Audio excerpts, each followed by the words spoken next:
Welcome back to my channel, Aries Rising Sign. Here is your weekly forecast starting on the 27th of May until 31st of May.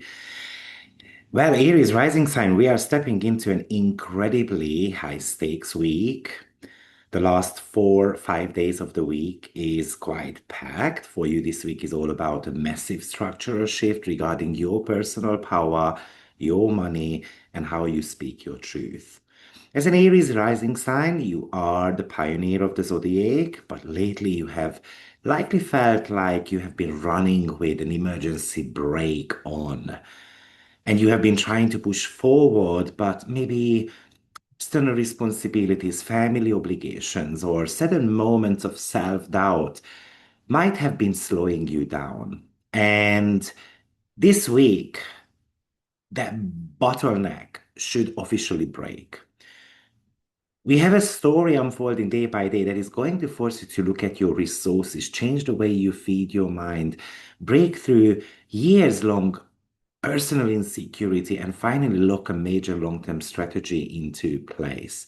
So let's map out exactly how this week unfolds, starting on 28th of May, actually, because 27th is a bit of an astrological break. Venus is currently moving through your fourth house, the house of home, family, inner emotional security. Venus here wants comfort, peace, and to feel safe in your private sanctuary. But on this day, Venus forms a harsh, friction-filled square to Saturn, which is sitting right in your first house, the house of self, the house of vitality. This is a classic clash between your personal duties and your domestic life. You might feel this drive, like this sudden drive to initiate a personal project, go to the gym, assert your independence. But the moment you try to step out, domestic obligations are popping up. Family is demanding something from you, or a household bill kind of slams the brake on your plans.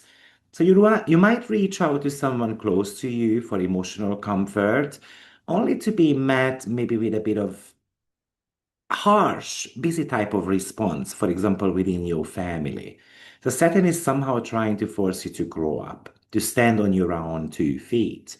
This transit is a reality check. It's asking you, are you relying too heavily on your home environment, on your family, or the approval of others, just to make you feel secure? If a door closes today, or if a financial expense pops up regarding, let's say, your living situation, don't force it open. This is simply Saturn telling you to audit your resources, respect the boundary, realize that your ultimate security has to be built from within. Now, on the 29th, oh, we are on the 29th already. Okay, so um, the story is going to progress further. Once Saturn forces you to realize that you cannot rely on old, comfortable emotional patterns, the cosmos immediately hands you a brand new tool the very next day. On the 29th, asteroid Ceres leaves your financial second house and enters Gemini, stepping into your third house, the house of communication, learning, networking. For the past several weeks, your sense of stability and self-worth was heavily tied to tangible things like money in the bank, material security. It's not going to disappear because Mars is in your second house now. But the way you nurture yourself undergoes a change. Information becomes your food. You're going to notice a sudden hunger for mental stimulation. You don't want to be doing the boring, repetitive routine because it might start feeling draining. So maybe you start listening to a new podcast while you cook, you buy a book, you change up your daily schedule just to keep your nervous system more engaged, really. Maybe you are ready to talk directly to your community, write very impactful newsletters, or teaching something.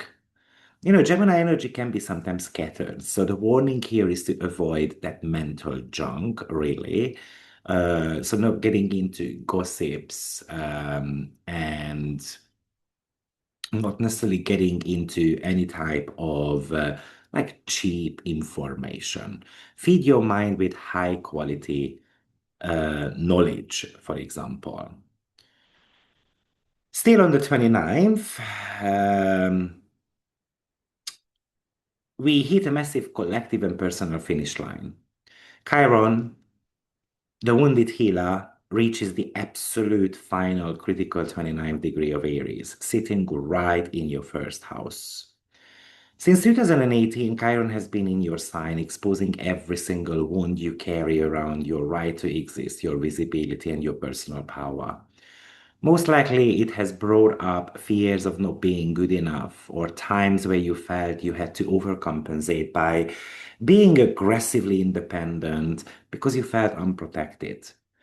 Now, at the 29th energetic degree, this energy reaches that pressure point there. This is kind of like a final exam.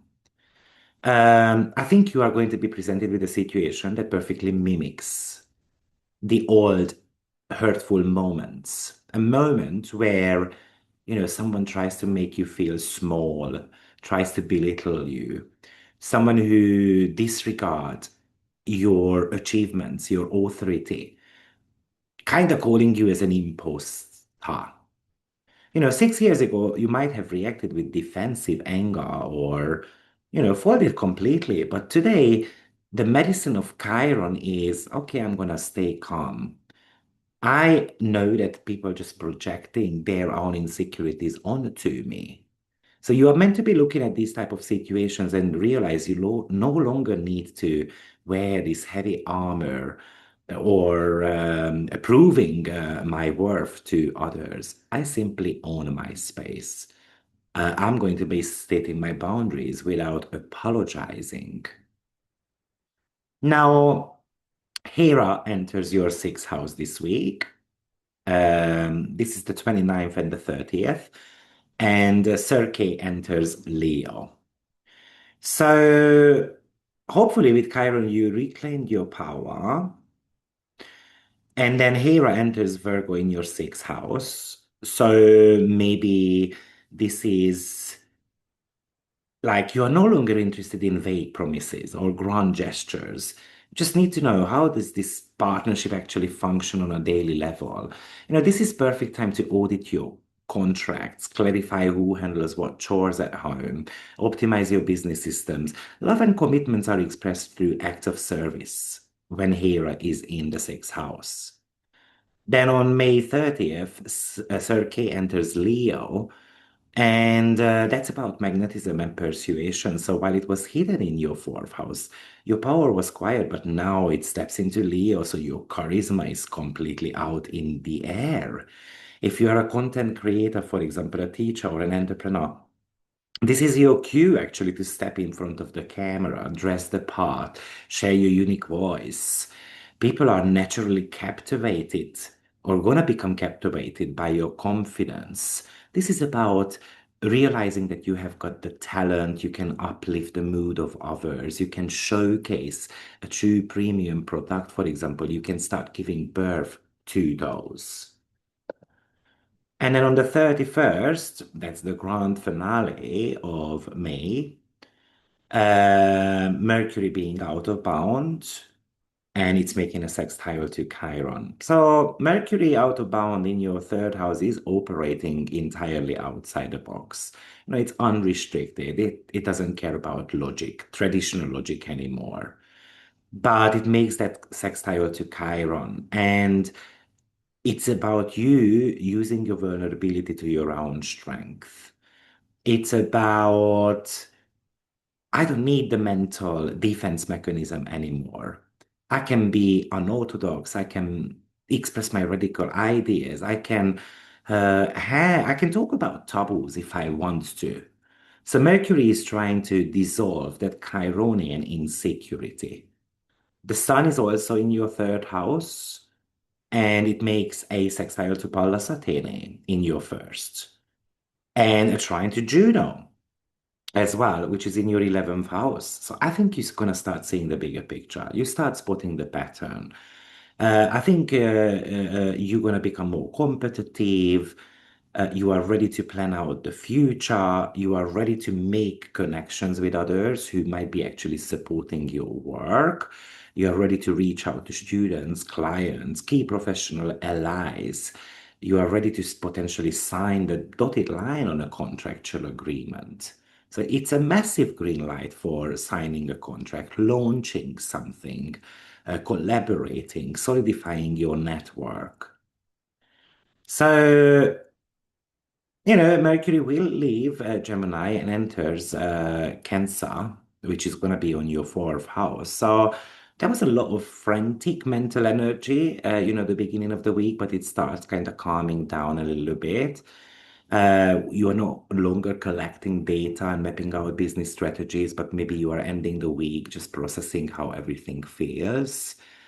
You bring still outside the box strategy into your home environment, but it's about resting your nervous system a little bit, connecting deeply with your loved ones. It's also about building up your emotional intelligence. I think you've done a lot of hard work this week.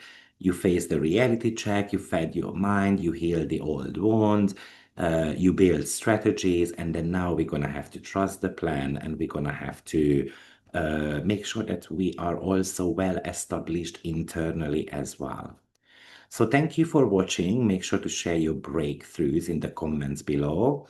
And don't forget to hit the like and the subscribe button. And I will see you in my next forecast. Take care. Bye bye.